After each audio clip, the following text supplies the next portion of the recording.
Welcome to our module on Network Security Basics, a fundamental topic for anyone interested in technology and data protection. Here, we'll learn how to effectively safeguard data and critical services in our increasingly connected digital world. Let's begin by exploring the key components that make up any network's architecture, its fundamental structure. These are truly the essential building blocks that form the foundation of every single network we encounter. First up, we have devices, which are the physical or virtual elements of the network. These include components like computers, servers, and crucial security tools such as firewalls. Next, we consider topologies, which define the physical or logical layout of a network. This refers to the arrangement of devices, such as common configurations like star, bus, ring, or mesh. Then there's transmission media, the pathways through which data travels. This is the physical medium carrying signals,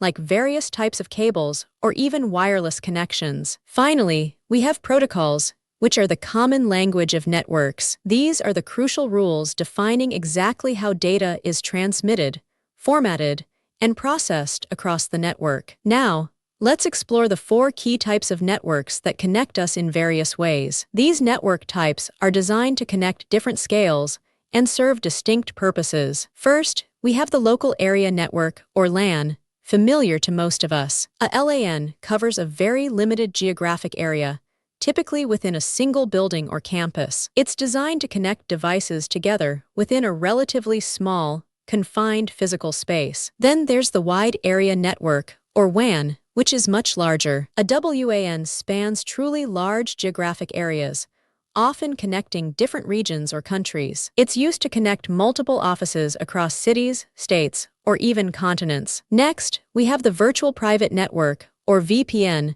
essential for secure remote access. A VPN provides a secure, encrypted connection over a public network, ensuring privacy. It enables remote access, allowing users to securely connect to internal networks from anywhere. Lastly, we have the wireless LAN, or WLAN, which offers flexible connectivity. A WLAN provides a wireless connection in a limited area, freeing devices from physical cables. It primarily uses Wi-Fi technology to facilitate this convenient, cable-free network access. Let's dive into two core network protocols, TCP and IP, the backbone of the Internet. These two protocols form the absolute foundation of all Internet communication as we know it. First, we have the Transmission Control Protocol, or TCP, which guarantees delivery. TCP ensures reliable data delivery by establishing and maintaining a connection between devices. It reassembles data packets in the correct order at the destination,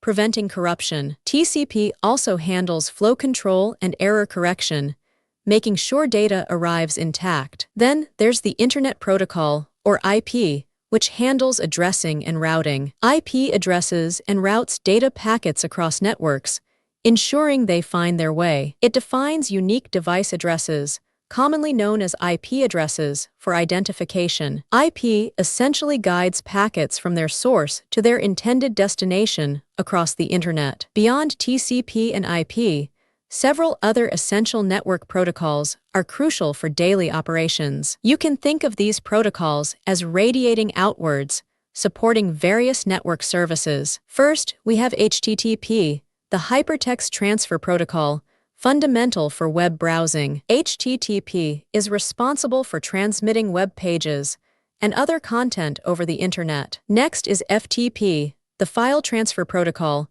for moving files efficiently. FTP is used for transferring files between different devices, often securely, across a network. Then we have SSL/TLS, which stands for Secure Sockets Layer and Transport Layer Security. These protocols enable secure, encrypted communication, protecting data over various networks. DNS, the Domain Name System, is like the Internet's phonebook. DNS translates human-readable domain names, like Google.com, into their corresponding IP addresses. Finally, we have SMTP, the Simple Mail Transfer Protocol, for email communication. SMTP is the protocol used for sending and routing email messages across the internet. Let's now explore the 4 key types of firewalls, critical for network security. These firewalls provide a layered defense, protecting network perimeters from external threats. First, we encounter packet filtering firewalls,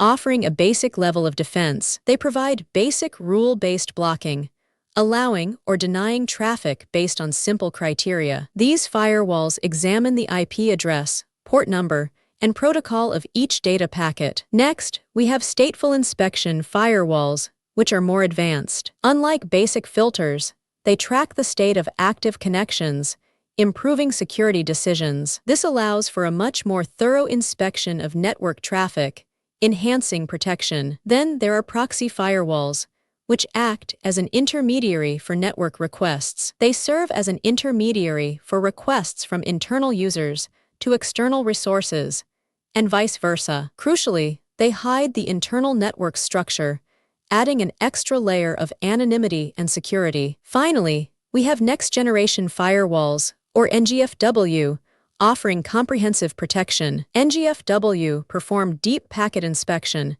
examining application-level data for sophisticated threats. They often include advanced features like intrusion prevention systems, IPS, and malware detection. Today, we'll explore the key differences between intrusion detection systems and intrusion prevention systems, crucial for network security. Both are vital for monitoring your network and actively protecting against various digital threats. Let's first look at intrusion detection systems, often referred to as IDS, and understand their primary role. An IDS primarily works by detecting malicious activities or policy violations occurring within your network. When threats are identified, it raises immediate alerts, notifying your security teams to investigate further. Remember, IDS is reactive. It alerts you after an attack has already started or occurred. Now, let's turn our attention to intrusion prevention systems, or IPS, and see how they differ. Unlike IDS, an IPS actively detects and prevents malicious activities in real time as they happen. It goes further by automatically blocking or mitigating identified threats without human intervention. This makes IPS proactive, as it actively blocks threats the moment they are detected on your network. Let's demystify what a virtual private network, or VPN, is and why it's so important for security. A VPN establishes a secure, encrypted connection over public networks, creating a private tunnel to protect your data from interception and enhance privacy. Now, let's explore 5 essential best practices to significantly enhance your wireless network security. These practices will help you effectively secure your network from many common and evolving threats. Firstly, always prioritize using strong encryption for your wireless network to protect data integrity. Ensure you are always using WPA3 or at least WPA2 to encrypt your Wi-Fi traffic and safeguard sensitive data. Next, it's crucial to disable Wi-Fi protected setup, commonly known as WPS, on your router. Disabling WPS removes an exploitable vulnerability, making your wireless network more secure against attacks. Third, always create a strong, unique Wi-Fi password for your network that is hard to guess. Your password should be complex, using a mix of uppercase, lowercase, numbers, and symbols for maximum security. Fourth, implement network segmentation to isolate different types of devices on your network. Create separate guest networks to keep non-essential devices isolated from your main, critical network resources. Finally, ensure you perform regular updates for all your network devices and software. Consistently update your router firmware and device software to patch vulnerabilities and improve overall security. Let's explore 2 fundamental practices: network monitoring and network logging, essential for security. Network monitoring continuously watches traffic, while logging records events, both vital for detecting threats, investigating incidents, and maintaining network security and compliance. To conclude, let's quickly review the key takeaways from our discussion on network security basics. These are the essential points you should remember to build a strong foundation in network security. We learned that network architecture defines the design, including devices, topologies, and communication protocols. Key protocols like TCP/IP, HTTP, and SSL/TLS are crucial for secure and efficient data transfer. Firewalls, intrusion detection systems, and intrusion prevention systems are vital for protecting against intrusions. Virtual private networks, or VPN,